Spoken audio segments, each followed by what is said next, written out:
So this is my 91 Mustang GT. I've had it for a few years. I've done everything on it, you know, on the motor, full bolt-ons and everything, but the one thing we never did was full-length subframe connectors. So for Fabulous Fords, we're gonna go ahead and get that done.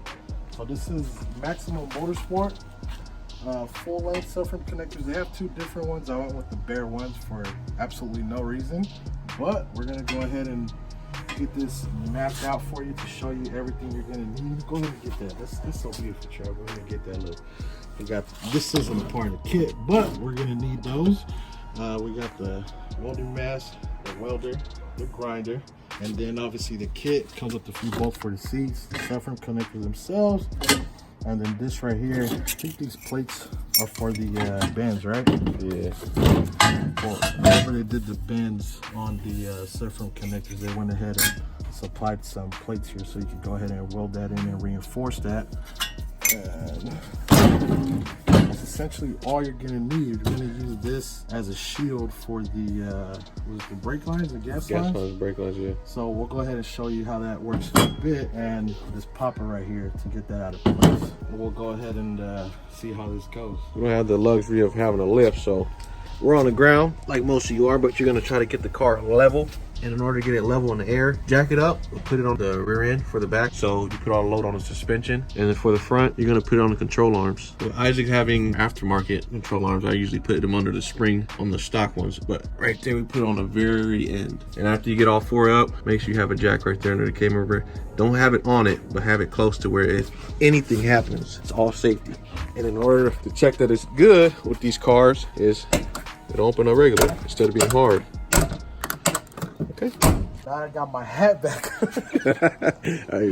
Go ahead, stupid. Right. So I just wanted to go over what Trevor was saying with the car and the suspension. You can see the way it's sitting right now.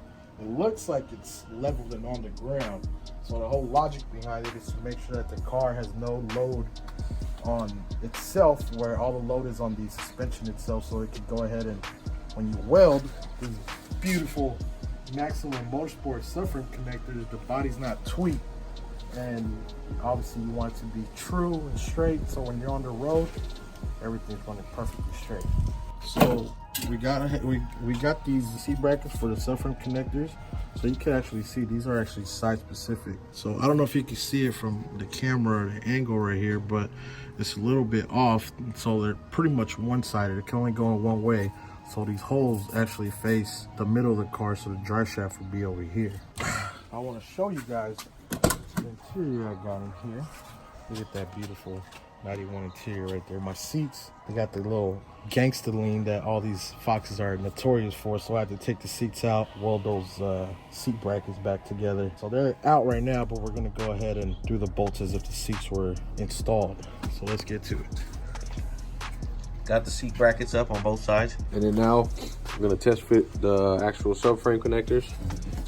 Marked with yellow where you want to grind on the actual car. So at the end of the day, you're gonna end up welding where the yellow parts are. So you're gonna do two back here. Don't weld the ends. And you're gonna do two right here in the middle.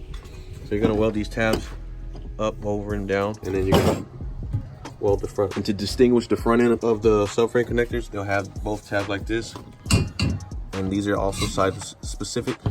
This part will go on the outside of the car. So this right here is the driver's side. This right here is the passenger side. So we're gonna start, throw them up and get it going. I'll give you guys a visual on what you're gonna need to grind on the car. So I explained that's the middle one right there where Isaac's hand is.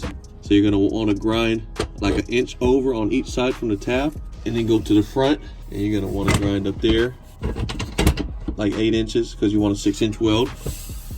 In the back, so for the back, you want this side, the inside towards the drive shaft, you want that flush with the subframe over there on that side when you go to weld them in. So you do that, and then you grind that up, and you're almost ready to weld. Got everything mounted. Grind it down. Has everything on both sides grinded down. Now ready to put them up and weld them in. Okay, this is where your square comes into play for the front. We got a jack right there right now, but they basically want it to where you line up that subframe connector with this right here. the frame. And then you're gonna put the square on it. Let me try and do this one hand. Put it on like that, and then lines up. I already did it for the video, so get that, and then ready to weld up the front right here, tab. So you're gonna use the shield right here. So you're gonna tack everything. You're not fully welding, so from front, middle, and back, all tacks, no full welds yet.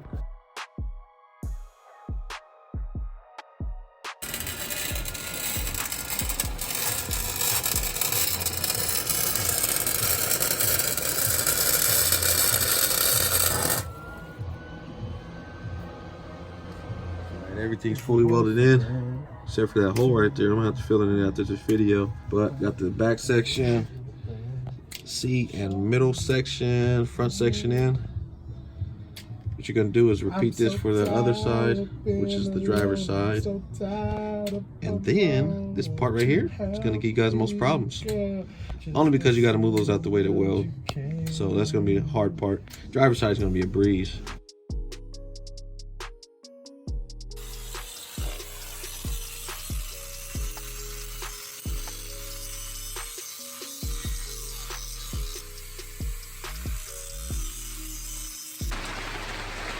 So, last night this happened, causing us to do a day 2 because it ran out when everybody was closed.